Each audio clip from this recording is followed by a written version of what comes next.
हाँ जी, तो क्या हाल चाल है सभी के। Welcome back to the channel. आज की इस वीडियो में हम बात करने वाले हैं कि किस तरह से आपके जो ये हाफ ईयरली आने वाले हैं या फिर काफी बच्चों के हाफ ईयरली आ चुके हैं, तो इन हाफ ईयरली में किस तरह से आप एक बेहतरीन स्कोर लेके आ सकते हो, किस तरह से आप अपनी प्रिपरेशन को एक अच्छे लेवल पे लेके आ सकते हो। काफी ऐसे बच्चे होंगे जिनका सिलेबस थोड़ा बहुत हो चुका होगा, काफी बच्चे होंगे जो अभी जस्ट सिलेबस स्टार्ट कर रहे होंगे, काफी बच्चे होंगे जो अपना रिवीजन करने चाह रहे होंगे। तीनों ही कैटेगरीज के बच्चों के लिए क्या क्या चीजें, क्या क्या स्ट्रेटेजी हमें दिमाग में रखनी है जिससे कि हम एक बेहतरीन स्कोर लेके आ सकें, वो चीजें आज इस वीडियो में मैं डिस्कस करने वाला हूं। मेरा नाम है शोभित निर्वाण, आप सभी को जानते होंगे मैं मैथमेटिक्स पढ़ाता हूं। हालांकि इसके अलावा बाकी सारी सब्जेक्ट्स की जो स्ट्रेटेजीज हैं वो भी मैं आपको और चैनल्स पे और नेक्स्ट टॉपर्स तो आपका चैनल है ही, इस पे बताता रहता हूं। बहुत इंपॉर्टेंट वीडियो होने वाली है, ध्यान से सुनते रहना। सबसे पहली चीज जो आपको ध्यान में रखनी है वो है कि भैया आपका सिलेबस क्या है। बच्चे क्या होते हैं ना, आखिरी दिन तक भी ये होता है दिमाग में कि भाई क्या सिलेबस है, आज रात को फोन करके दोस्त से पूछूंगा। ऐसा नहीं करना है। एटलीस्ट अपने हाथ से लिख लो सिलेबस को और सामने चिपका लो कि हाँ भाई मेरे 10 दिन बाद हाफ ईयरली है, या मेरे 15 दिन बाद हाफ ईयरली है, या मेरा 20 दिन बाद हाफ ईयरली है। तो मेरे पास ये सारे सेट ऑफ चैप्टर्स हैं हर एक सब्जेक्ट के लिए, चाहे मैं साइंस की बात करूं, चाहे मैं इंग्लिश की बात करूं, चाहे मैं हिंदी की बात करूं। हर एक चैप्टर हर एक सब्जेक्ट के लिए आपके सामने एक एक पेज होना चाहिए। और वो पेज किस तरह से बनाना है, ऐसा नहीं कि चैप्टर की लिस्ट बना ली, ऐसा नहीं करना है। इन पेजेस को आपको दो भाग में डिवाइड करना है। वो चैप्टर जो आपके कंप्लीट हो चुके हैं, वो चैप्टर जो आपके रिमेनिंग है। तो जो कंप्लीट हो चुके हैं उनका आपको रिवीजन करना है, और जो आपके अभी कंप्लीट नहीं हुए हैं उन सारे चैप्टर्स को आपको एक बार कंप्लीट करना है। Same for SST, same for science, same for maths, same for English, same for Hindi and same for other subjects जो कि आपके स्कूल में होने वाले हैं। तो पहला स्टेप है आपके पास सब चीज नोट डाउन रहनी चाहिए, है ना। क्योंकि क्या है ना, हमारे दिमाग में तो 10,000 चीजें रहती हैं, पर वो 10,000 चीजें हम अचीव नहीं कर पाते ना। अचीव हम वो कर पाते हैं, ये साइकोलॉजिकल फैक्ट है कि अचीव हम वो कर पाते हैं जो बिल्कुल हम सामने लिखते हैं। ठीक है, जो सामने हमने अपने हाथ से लिखा है वो चीज को हम अचीव करने के लिए ज्यादा उत्सुक होते हैं। तो पहली चीज है कि हमारे पास सिलेबस पूरा कंप्लीट लिखा होना चाहिए। आप जिस भी स्कूल में पढ़ते हो, टीचर्स वगैरह से पूछोगे, दोस्त वगैरह से जो टॉपर वगैरह होते हैं उनसे पूछोगे, आपको सिलेबस पता चल जाएगा। देखो, इस चीज को बिल्कुल दिमाग में रख लेना। पहला, ऐसा नहीं है कि आज तक अगर आपके स्कोर नहीं आ रहे तो इस साल नहीं आ सकते हैं। ठीक है, अगर आज तक आप 9th में 8th में इतने अच्छे स्टूडेंट नहीं थे तो इस साल आप अच्छे स्टूडेंट नहीं बनोगे, ऐसा नहीं होता है। ठीक है, 10th एक बहुत आसान क्लास है, 10th एक बहुत इंपॉर्टेंट क्लास भी है, आसान क्लास भी है, और इसका सिलेबस बहुत ईजी भी है। तो इसीलिए ये सारी चीजें जो दिमाग में रहती है ना तुम्हारे कि भैया मैं तो 90% पे था, या भैया मैं तो 80% पे, 60% पे था, मैं कैसे 95 98 लेके आ पाऊंगा। तो आ पाएगा, बट एक सही स्ट्रेटेजी, एक सही गाइडेंस की आपको जरूरत है। वही स्ट्रेटेजी, वही गाइडेंस हम यहां पे आपको प्रोवाइड कर रहे हैं। तो पहली चीज है कि भैया अपने सारे सिलेबस को हम सामने नोट डाउन कर लें। अब इनमें से जो चैप्टर, देखो इंपॉर्टेंट वो नहीं है जो हो रखा है, इंपॉर्टेंट वो है जो बचा हुआ है। तो ये जो चैप्टर्स हमारे बचे हुए हैं इनको कैसे कंप्लीट करना है इसके बारे में हम बात करते हैं। देखो, ऐसे चैप्टर्स जो आपके रिमेनिंग है, ऐसे चैप्टर्स जो आपके रिमेनिंग है, तो रिमेनिंग चैप्टर्स को आप ना अच्छे से डिटेल्ड वन शॉट से पढ़ो। अच्छा भैया, इसको डिटेल्ड वन शॉट से पढ़ें तो भैया जो हो चुके हैं उनका रिवीजन कैसे करें। जो ऑलरेडी कंप्लीट हो रखे हैं उनके लिए आपके पास ऑप्शन है, या तो आपने उसके नोट्स बना रखे हो, तो अगर एक बार नोट्स बना रखे हैं तो वापस से लेक्चर देखना उसके टाइम वेस्ट कहते हैं।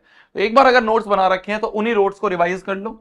अगर नोट्स नहीं बना रखे हैं तो जो चैप्टर कंप्लीट हो चुके हैं उनको मैराथॉन्स के थ्रू रिवाइज कर लो। ठीक है, इनको मैराथॉन्स के थ्रू रिवाइज कर लो। जैसे कि अगर आपने देखा होगा, अपना नेक्स्ट टॉपर्स चैनल है, इस पे हर एक लाइव वाले सेक्शन में जब आप जाओगे ना, नीचे ये लाइव वाला सेक्शन होता है, इसमें आप देखोगे चाहे आप 9th के बच्चे हो चाहे आप 10th के बच्चे हो, तो 9th और 10th दोनों ही क्लासेस के बच्चों के लिए बैकलॉग मैराथन में बहुत सारे चैप्टर करवाए गए हैं।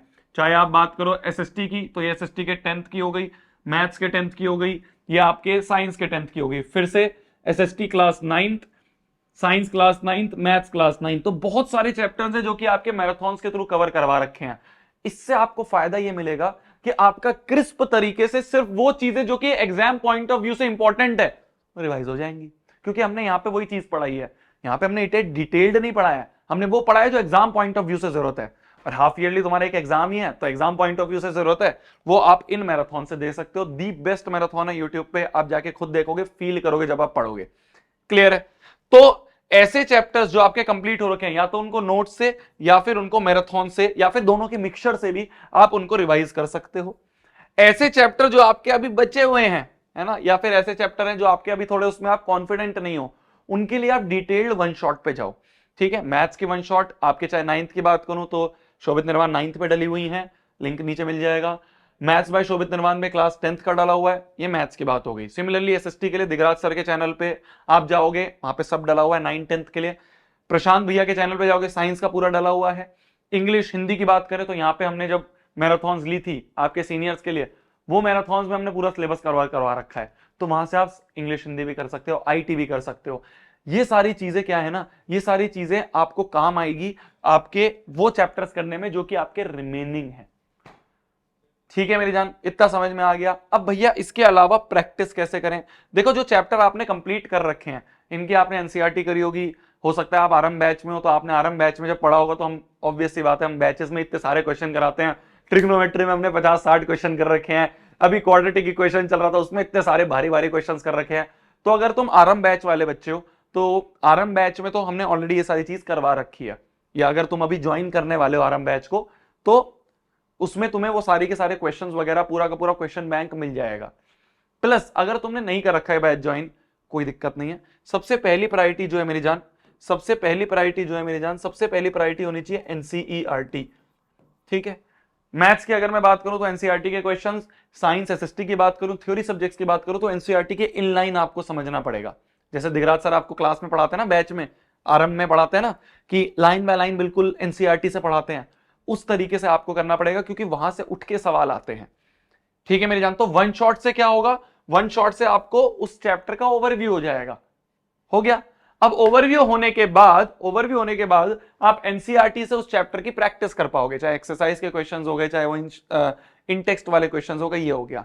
इसके अलावा जैसे एग्जाम्पलर्स होती हैं, तो एग्जाम्पलर्स में आपको मिल जाएंगे अच्छे अच्छे क्वेश्चन, या फिर कोई और रेफरेंस बुक क्वेश्चन बैंक आपने ले रखा है तो उससे भी आप क्वेश्चंस की प्रैक्टिस कर सकते हो। पहली प्रायोरिटी है सिलेबस कंप्लीट करना, सेकंड प्रायोरिटी है क्वेश्चंस की प्रैक्टिस करना। क्यों है पहली प्रायोरिटी ये? क्योंकि अगर सिलेबस कंप्लीट हो जाएगा तो तुम इतना तो तुम्हें पता है कि भाई किस तरह के क्वेश्चंस आते हैं, तुम कुछ ना कुछ लिख के आ पाओगे।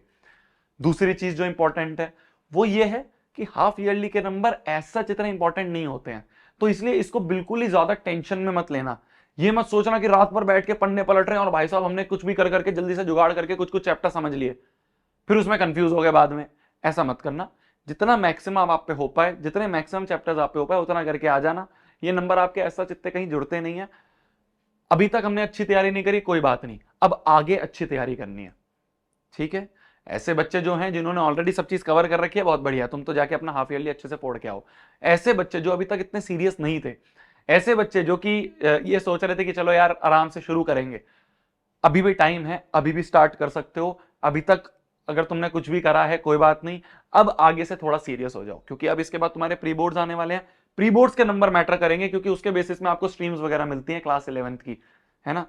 फिर उसके बाद आपके बोर्ड्स आएंगे, तो वहां पे तुम्हें पैनिक ना हो जाओ, तो इसलिए अब से तैयारी स्टार्ट कर दो। ठीक है, हमने ऑलरेडी बैकलॉग मैराथन में बहुत सारी चीजें कवर करवा रखी हैं, तो बैकलॉग मैराथन में आपके पिछले सारे चैप्टर हो गए हैं।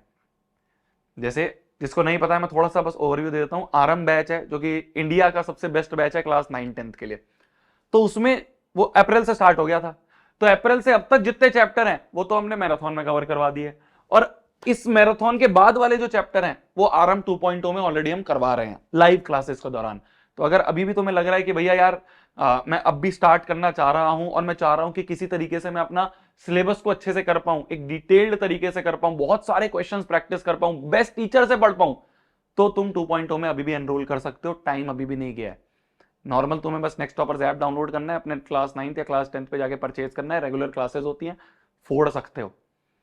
ठीक है, हाफ ईयरली के मार्क्स इतने मैटर नहीं करेंगे, ठीक है, मैटर करेंगे, उससे कॉन्फिडेंस आता है कि हाँ यार मैंने हाफ ईयरली में अच्छा स्कोर करा तो आगे भी अच्छा स्कोर करूंगा, अच्छा स्कोर करूंगी। बट अगर नहीं हो पा रहा है तो कोई बात नहीं, इसको जैसे तैसे करके निकाल लेना, बट इसके आगे की जो जर्नी है वो अच्छे से कवर कर लेना, वो अच्छे से हम पढ़ के, जिससे कि हम बोर्ड में इतने पैनिक ना हो जितने हम अब पैनिक हो रहे हैं। क्लियर है? सारी चीजें तुम्हें प्रोवाइडेड है। तुम लेक्चर्स कहोगे, लेक्चर्स प्रोवाइडेड हैं। तुम कहोगे क्वेश्चंस दो, क्वेश्चंस इसमें प्रोवाइडेड हैं। तुम कहोगे भैया मैराथन्स दो, मैराथन्स हमने प्रोवाइड कर रखी हैं। हर एक चीज आपको बेस्ट प्रोवाइड कर रखी है। तुम्हारा काम बस ये है कि उसको अपॉर्चुनिटी की तरह ग्रैब करना और उसको यूज करके एक अच्छे एग्जाम में फोड़ के आना। चाहे क्लास 10th के बच्चे हो, चाहे क्लास 9th के बच्चे हो, पॉसिबल है हर एक चीज अभी भी अचीव करना। ठीक है मेरी जान, इसी के साथ आज की वीडियो समाप्त करते हैं। आई होप तुम्हें चीजें समझ में आएंगी। सारे लिंक्स वगैरह हैं, चाहे आप मैराथन के लिंक चाहो, चाहे आप इंडिविजुअल चैनल की जो हमारी डिटेल्ड वन शॉट वीडियोस हैं उसके लिंक चाहो, वो सारे मैं नीचे दे दूंगा।